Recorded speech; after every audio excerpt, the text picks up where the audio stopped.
Do you know we spend one third of our life devoting to our work? Now imagine not liking that part. Imagine waking up with the feeling we used to have on the last day of summer vacations when we would know that the next day we have to rejoin school, but it didn't feel so good. Having that feeling every single day is not pleasant for sure. So you wake up with that feeling, you start with your work or go to your workplace, and all those things come to you: the workplace politics, the pressure of making a good impression on your seniors, or probably doing the work that doesn't interest you, that probably even scares you. You end up missing deadlines or just do some work that is not as qualitative, that is not as good as you would have liked it to be. You probably even start having physical aches in your body as a result of the frustration that you are having at work, be it tension headaches or gastric issues or something or the other that you probably have to take leaves for from your office. You end up having not as good relationship with your family and friends because you are not feeling satisfied. And even though the work day ends, that feeling doesn't end. The feeling of having the same day all over again, which you do not like as much. And you end up looking for some breaks. You end up planning some vacations or like going out to make yourself feel better. And yes, you do feel better for like temporarily, you do. But the problem still persists. Well, the idea is to help you with all of that and identify the problem and help you with that, not give you just temporary reliefs. Hi, Kashika here from kashikagulati.com, and through this very video, you will be able to understand 5 effective ways to deal with work anxiety.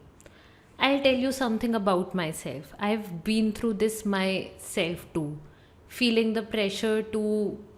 I followed my dream by becoming a psychologist. I always wanted to do this.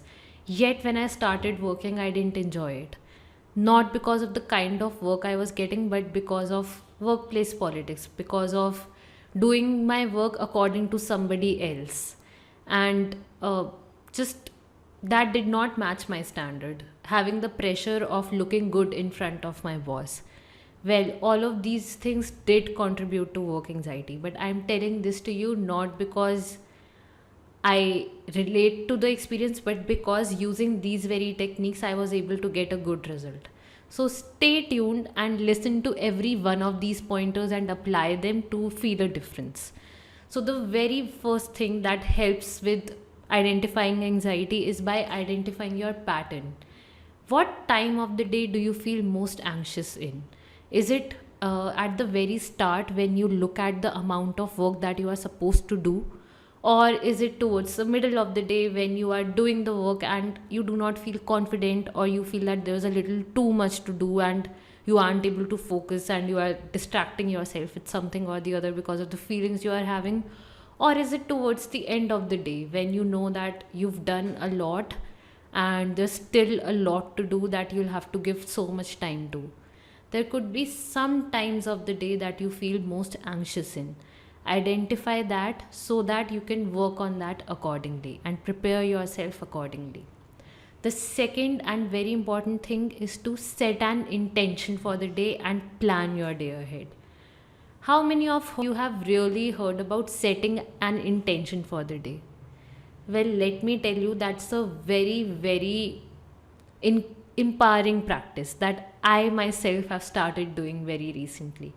So, what exactly needs to be done is that every day when you wake up, you set an intention. It could be about that today I want to put in 6 hours of productive work and enjoy the work while I'm doing it. Or it could be that I want to be in the present moment, by focusing on what I'm doing, be it working, be it talking to someone, just being in the moment, really being where I am, not talking to someone on phone, not texting, not thinking about something that makes me feel happier or thinking about something that's worrying me. Your intention could look like anything that you really, really want for yourself. So once you set your intention, it could be about doing qualitative work or anything that appeals to you. After that, you plan your day ahead. When you have a plan, you are better able to do things. So probably make a list of all the things that need to be done and then divide the time accordingly. This could be done by coming up with the tasks that are both urgent and important, thinking of the tasks that are urgent but may not be important, then the tasks which may not be urgent but important, and the tasks which aren't urgent and aren't important. That way, you can really prioritize your work and decide the kind of time you want to give to each kind of work. Now, I am also aware of the scenario that a lot of times you do not already know the kind of work that you'll be getting in the day. You might start getting work as you do it, and that's when uh, the skill of being assertive and telling someone that you may not have the space to do more work, or again prioritizing your work according to the new work that you are getting.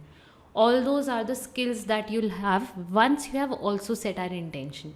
Once you've set an intention and you are clear about what how you want to feel and how you want to live your day, you'll better be able to do those things. So once you have planned your day ahead and you have set an intention, just close your eyes and visualize doing all of that.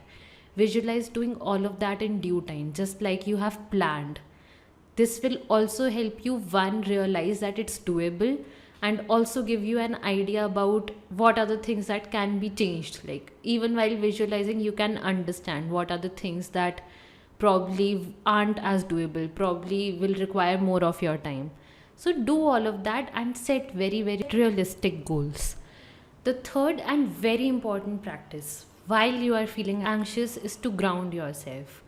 When feeling anxious, our worst fears become our present moment. That's why we feel anxious. We are living in the future and thinking that we won't be able to deal with it, thinking that the situation that's coming to us is something that cannot be dealt with. Well, that's the cue that you need to break free of the fearsome thoughts, the worrisome thoughts, and come back to the present moment by saying loudly stop to your thoughts and feeling the things around, or doing some breathing exercise, going out for a walk, stretching a little, talking to someone, anything that helps you come back to the moment, because the idea is to break the flow of worrisome thoughts. The fourth and very, very important thing is to shift your focus from fears to facts. Just like while we are feeling anxious, the whole focus is on fear, on all the things that can go wrong. The idea is to refocus and go as per the facts. If you are anxious about the fact that you won't be able to complete the work and it will make you look like a fool, then think of the last time you were in a similar situation but you were able to work through it. You were able to complete it in due time, and you were also appreciated for the kind of work you did. Well, coming up with such evidences, such facts that have been there, that are believable, will make things easier for you. Whenever anxiety hits, try to reason with yourself logically. Try to ask yourself the following questions: what are some clues that your worry will not come true? What If your worry does not come true, then what will probably happen instead? Then ask yourself, if your worry does come true, how will you handle it? Will you eventually be okay? Is it some skills that are required for you to handle this situation better? Do you have those skills?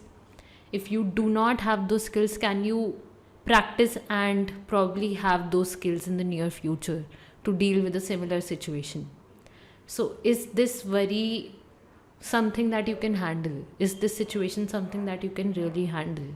And will you eventually be okay? Those are the kind of questions you need to ask yourself. And trust me, when you shift your focus from your fears to these questions, you will start to feel better. Give yourself 90 seconds to feel anxious, to feel however it is that you are feeling. But as soon as that's done, you come back to the moment and reason with yourself. I'm not saying that it's an easy thing to do. It's most definitely not. But we need to do hard things to get the results that we want in our life. So this is one such thing. The fifth and a very powerful technique is to seek support from your co-workers. Seek their support even when you aren't feeling overwhelmed, but especially when you do feel overwhelmed. either because of your work or because you are just feeling heavy, emotionally heavy. Talk to them or seek their help in some task that you are finding challenging at the moment. Trust me, that works really well. Even if in our society it's believed that seeking support is a weakness, it's actually a strength. Try that and feel the difference yourself. And a very, very important tip that I want to give you is that seeking professional's help, a psychologist's help, is a very great option to identify your triggers, to work on them, and not look for temporary relief by just taking some breaks or going on some vacations. You can actually address the problem from its root. So, to really enjoy your life and to have a fulfilling experience, just like we have always dreamed of, really addressing things I know takes strength, I know involves you going out of your comfort zone, but well, try that and feel the difference yourself. So, try these 5 techniques and let me know in comments how they work for you. Thank you.